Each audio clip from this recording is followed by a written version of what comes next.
Salam sejahtera, terima kasih karena bersama dengan saya di Nazlin Unity Channel. Anwar ada senarai pengkhianat. Siapa nomor satu? Saya nak kongsikan dengan Anda semua. Siapa nomor satu dalam senarai pengkhianat tersebut? Saudara, Anwar tidak akan lagi diam. Beliau ada senarai pengkhianat. Tapi siapa nomor satu dalam senarai itu? Sumber dalaman bocor, rakyat terkejut. Baik, sejak 2 minggu lalu Anwar memberi beberapa isyarat.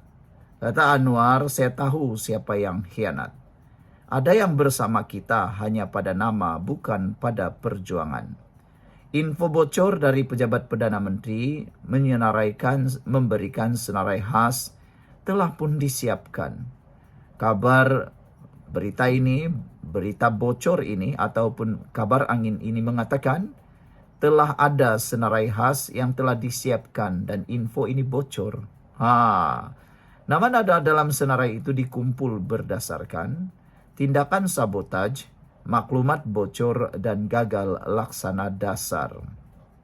Siapa nomor satu? Berdasarkan analisis dalaman, individu ini yang berada di ranking 1 paling atas sebagai ciri-ciri pengkhianat ialah mesti yang berpangkat menteri penuh, tapi kerja senyap prestasi rendah. Wah, menurut sumber ini, yang menjadi pengkhianat nomor satu ialah ciri-cirinya berpangkat menteri penuh, tapi kerja senyap, tapi prestasi rendah, tak berguna, kata mereka.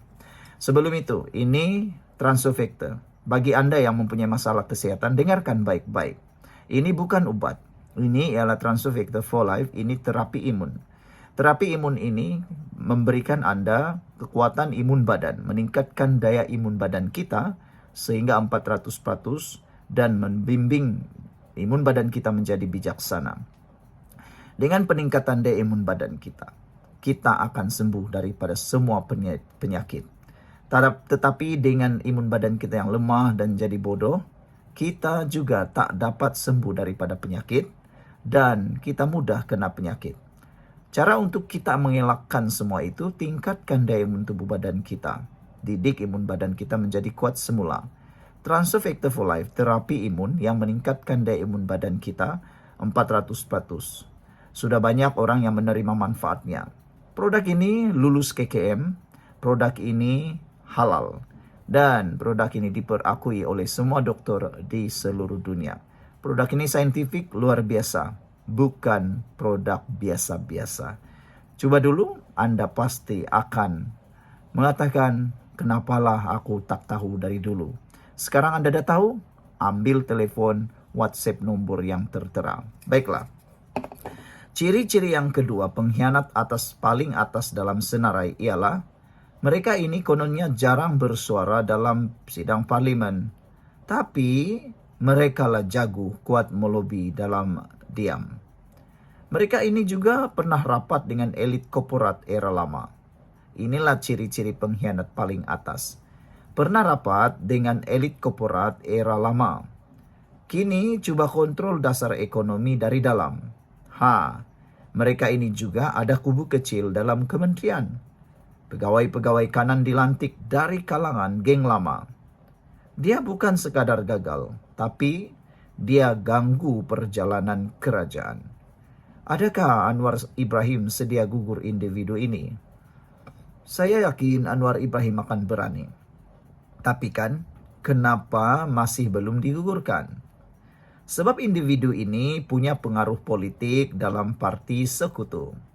Jika digugurkan secara tergesa-gesa, boleh mencetuskan ketegangan dalaman perpaduan. Tapi Anwar tahu kalau biarkan Madani akan hancur dari dalam. Sebab itu tindakan sedang dirancang, diam-diam tapi pasti. Bilakah tindakan akan diambil? Rombakan kabinet besar dijangka akan berlaku Julai ini. Nomor 1 dalam senarai yang akan gugur ialah gugur secara senyap atau diberi alasan teknikal seperti tukar portfolio atau undur sukarela. Tapi rakyat tahu itu hanya nama lain untuk dipecat dengan cara terhormat. Rakyat mahu nama didedahkan. Sejak semalam, channel ini menerima pelbagai rayuan supaya Anwar Ibrahim mendedahkan cepat-cepat para pengkhianat durjana celaka itu. Rakyat mahu nama didedahkan di media sosial. Rakyat mendesak, dedahkan nama pengkhianat. Biar rakyat tahu siapa sabotaj Madani. Tapi Anwar sangat strategik. Beliau mahu tindakan dulu, bukan sensasi. Bila menteri itu gugur nanti, itu tandanya dialah nomor 1 dalam senarai. Menurut Anda, siapa sebenarnya nomor 1 dalam senarai pengkhianat Anwar? Menteri mana yang paling patut digugurkan sekarang? Tulis jawaban Anda di ruangan komen. Tekan like, subscribe, dan kongsikan video ini kalau Anda mahu Anwar bersihkan kabinet sekarang.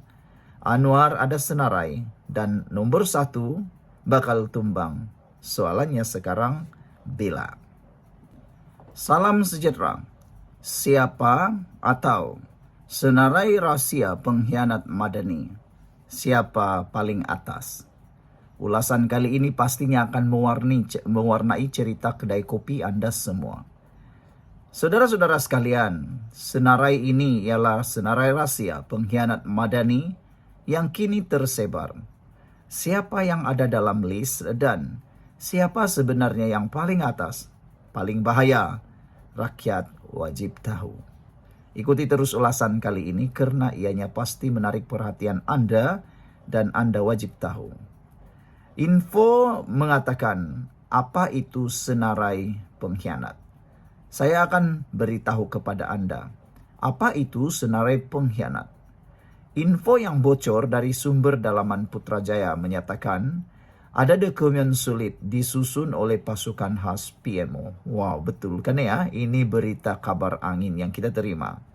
Tujuannya mengenal pasti individu yang sabotaj dasar Madani. Bocorkan maklumat, sampaikan kepada pihak pembangkang musuh kerajaan Madani ini secara diam-diam. Belum lagi diumumkan, sudah bocor di tangan para pengkhianat. Dan ada juga yang mahu bermain 2 kolam. Wah, ini paling durjana lah, paling celaka lah yang macam ni kan, main 2 kolam. Anwar sendiri dalam ucapannya berkata baru-baru ini kita tahu siapa mereka. Tunggu masa, kata Anwar. Jadi ini bukan spekulasi kosong, ada list, ada nama, ada tindakan menanti. Sebelum kita teruskan senarai yang sangat panas ini, jangan lupa saya nak kongsikan kepada Anda semua. Ini Transovector for Life. Ini bukan obat. Ini ialah terapi imun yang meningkatkan daya imun badan kita, mendidik imun badan kita jadi bijaksana. Secara umumnya kita kena penyakit karena imun badan kita yang lemah. Secara umumnya kita tak sembuh daripada penyakit karena daya imun badan kita yang jadi bodoh. Untuk meningkatkan daya imun badan kita, kita kena lakukan sesuatu. Melalui Transovector for Life, ia adalah molekul terapi imun yang memberikan pengetahuan, mendidik imun badan kita menjadi bijaksana dan menjadi kuat. Dengan peningkatan daya imun badan kita, semua jenis penyakit boleh ditangani. Ini produk lulus KKM, ada sijil halal dan telah diperakui oleh semua doktor di seluruh dunia. Cepat dapatkannya melalui nombor telepon yang tertera. Ingat, jangan tunggu lama-lama sampai sudah melarat, barulah kita mencari ikhtiar terakhir. Ikhtiar awal adalah langkah untuk kita sembuh. Baiklah saudara-saudara sekalian, sekarang ada 3 kategori pengkhianat dalam kabinet. Yang pertama, mereka yang menghalang dasar. Penghalang dasar ini mereka yang lambat melaksanakan dasar Perdana Menteri. Contohnya gaji progresif dan padu. Asyik delay, minta kajian semula tapi tak ada output. Inilah pengkhianat pertama dalam kabinet penghalang dasar. Kedua, mereka yang celaka, bermain 2 kolam. Ahli kabinet yang masih berhubung dengan pihak lawan. Ada juga ahli kabinet jumpa belakang dengan pemimpin pembangkang, menjual info sulit. Inilah yang paling durjana yang memang tak boleh kita hadam. Layaklah mereka ini cepat-cepat ditendang, dipecat daripada kabinet. Dan yang ketiga, Mereka yang merupakan penyamun bersuara lembut. Individu ini kelihatan baik di luar, tapi menyedut dana proyek, melobi kroni dapat kontrak, sabotaj informasi atau reformasi ekonomi. Siapa paling atas dalam senarai ini? Berdasarkan analisis politik, individu paling atas adalah mereka yang berpangkat tinggi dalam kabinet. Jarang turun padang tapi kuasai banyak agensi. Dikenal pasti aktif kumpul sokongan dalaman sejak Mac tahun 2025. Sumber dalaman menyebut ada satu nama besar dari parti gabungan yang pernah terpalit skandal masa lalu, tapi dilantik semula kerana tekanan dalaman parti. Anwar tahu tapi masih tunggu masa sesuai untuk hentam mereka. Soalan besar, mengapa mereka mengkhianat? Jawabannya mudah, kerana kuasa dan pengaruh. Ada yang mahu gulingkan kepimpinan Anwar dari dalam. Ada yang mahu rebut jawatan timbalan Perdana Menteri atau Menteri Kanan. Dan ada yang hanya mahu sabotaj demi agenda pihak korporat lama. Malaysia Madani bagi mereka halangan kepada kekayaan peribadi. Jadi, apakah yang Anwar akan buat? Rombak besar-besaran akan dijangka berlaku pada Julai 2025. Anwar akan gugurkan nama dari senarai rahsia itu. Dedahkan satu persatu bila perlu. Membina kabinet 100% bersih dan reformasi total. Tapi persoalan besar ialah, adakah Anwar cukup berani berdepan rakan sendiri? Menurut anda, siapa dalam kerajaan sekarang yang patut digugurkan dulu? Siapa yang akan anda rasa pengkhianat sebenar dalam Madani? Tulis komen anda di bawah. Jangan lupa like, subscribe dan kongsi video ini. Jika anda setuju pengkhianat mesti disingkirkan segera. Malaysia Madani mesti bersih dan yang kotor mesti keluar sekarang. Sekian untuk kali ini. Jangan lupa tinggalkan komen anda.